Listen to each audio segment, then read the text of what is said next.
But even if these risks do turn out to be significant, they seem to me to be much lower than the immense gains that proof-of-stake systems get from their far greater efficiency.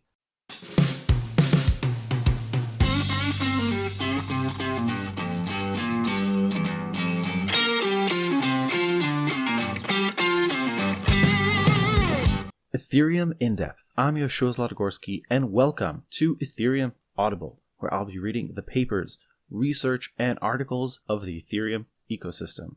This is our first episode, and so I thought I'd start off with the man himself, Vitalik Buterin, on why proof of stake.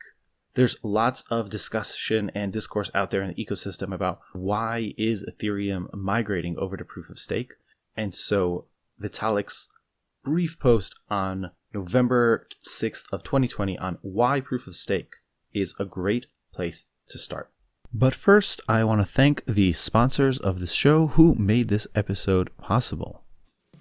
This episode is brought to you by Alpe Audio. Want to learn on the go but need more depth than a podcast? Alpe is the app for you. It's an audio education app that brings great in-depth courses that are as fun as podcasts but as educational as a degree. Each lesson comes with summaries, additional resources, flashcards, and more. You can even find Ethereum Audible on Alpe with all of those additional resources. If you want to check it out, head over to get.alpeaudio.com, and that's A-L-P-E, Alpe, A-L-P-E. Here we go. There are three key reasons why proof of stake is a superior blockchain security mechanism compared to proof of work. Proof of stake offers more security for the same cost.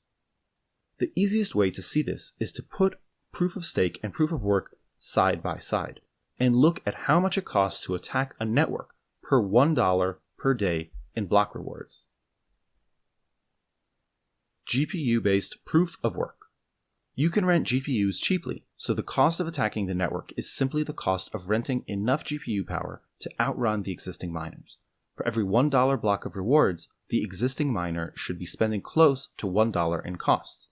If they're spending more, miners will drop out due to being unprofitable. If they're spending less, new miners can join in and take high profits. Hence, attacking the network just requires temporarily spending more than $1 per day, and only for a few hours. The total cost of attack is around 26 cents. Assuming 6 hours of attack, potentially reduced to zero as the attacker receives block rewards. Asic-based proof of work. Asics are a capital cost. You buy an Asic once, and you can expect it to be useful for about 2 years before it wears out and or is obsolete by newer and better hardware.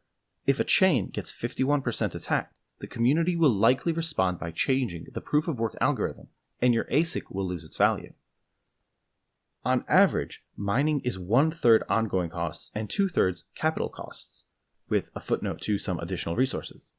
Hence, per $1 a day in reward, miners will be spending 33 cents per day on electricity and maintenance, and 67 cents per day on their Asic. Assuming an Asic lasts 2 years, that's $486.67 that a miner would need to spend on the quantity of Asic hardware.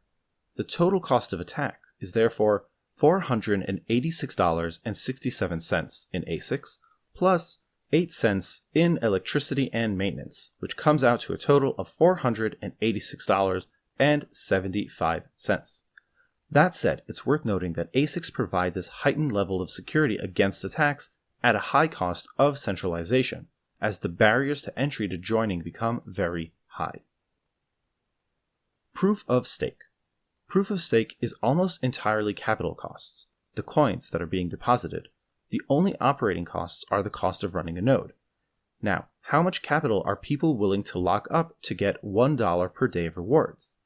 Unlike Asics, deposited coins do not depreciate, and when you're done staking, you get your coins back after a short delay. Hence, participants should be willing to pay much higher capital costs for the same quantity of rewards. Let's assume that a 15% rate of return is enough to motivate people to stake, and that is the expected ETH2 rate of return. then $1 per day of rewards will attract 6.667 years worth of returns in deposits, or $2,433. Hardware and electricity costs of a node are small. A $1,000 computer can stake for hundreds of thousands of dollars in deposits, and around $100 per month in electricity and internet is sufficient for such an amount. But conservatively, we can say these ongoing costs are 10% of the total cost of staking, so we only have 90 cents per day of rewards that end up corresponding to capital costs, so we do need to cut the above figure by 10%. The total cost of attack, therefore, is 90 cents per day times 6.667 years, which equals $2,189. In the long run, this cost is expected to go even higher, as staking becomes more efficient and people become comfortable with lower rates of return. I personally expect this number to eventually rise to something like $10,000. Note that the only cost being incurred to get this high level of security is just the inconvenience of not being able to move your coins around at will while you are staking. It may even be the case that the public knowledge that all these coins are locked up causes the value of the coin to rise, so the total amount of money floating around in the community, ready to make productive investments, etc., remains the same. Whereas in proof of work, the cost of maintaining consensus is real electricity burned in insanely large quantities. Higher security or lower costs. Note that there are two ways to use this 5 to 20x gain in security per cost. One is to keep block rewards the same, but benefit from increased security. The other is to massively reduce block rewards, and hence the waste of the consensus mechanism, and keep the security level the same. Either way is okay. I personally prefer the latter, because as we will see below, in proof of stake, even a successful attack is much less harmful and much easier to recover from than an attack on proof of work. This brings us to reason number 2 for proof of stake. Attacks are much easier to recover from in proof of stake. In a proof of work system, if your chain gets 51% attacked, what do you even do? So far, the only response in practice has been wait it out until the attacker gets bored. But this misses the possibility of a much more dangerous kind of attack called a spawn camping attack, where the attacker attacks the chain over and over again with the explicit goal of rendering it useless. In a GPU-based system, there is no defense, and a persistent attacker may quite easily render a chain permanently useless, or more realistically, switches to proof of stake or proof of authority. In fact, after the first few days, the attacker's costs may become very low, as honest miners will drop out since they have no way to get rewards while the attack is going on. In an Asic-based system, the community can respond to the first attack, but continuing the attack from there once again becomes trivial. The community would meet the first attack by hard forking to change the proof of work algorithm, thereby bricking all Asics, the attackers and honest miners. But if the attacker is willing to suffer that initial expense, after that point the situation reverts to the GPU case, as there is not enough time to build and distribute Asics for the new algorithm. And so from there the attacker can cheaply continue the spawn camp inevitably. In the proof of stake case, however, things are much brighter.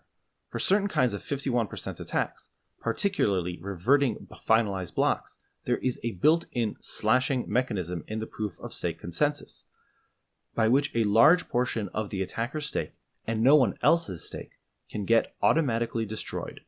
For other, harder to detect attacks, notably a 51% coalition censoring anyone else, the community can coordinate on a minority user activated soft fork, in which the attacker's funds are once again largely destroyed. In Ethereum, this is done via the inactivity leak mechanism. No explicit hard fork to delete coins is required, with the exception of the requirement to coordinate on the user-activated soft fork to select a minority block. Everything else is automated and simply following the execution of the protocol rules. Hence, attacking the chain the first time will cost the attacker many millions of dollars, and the community will be back on their feet within days. Attacking the chain the second time will still cost the attacker many millions of dollars, as they would need to buy new coins to replace their old coins that were burned, and the third time will cost even more millions of dollars. The game is very asymmetric and not in the attacker's favor. Reason number 3. Proof of stake is more decentralized than Asics. GPU-based proof of work is reasonably decentralized.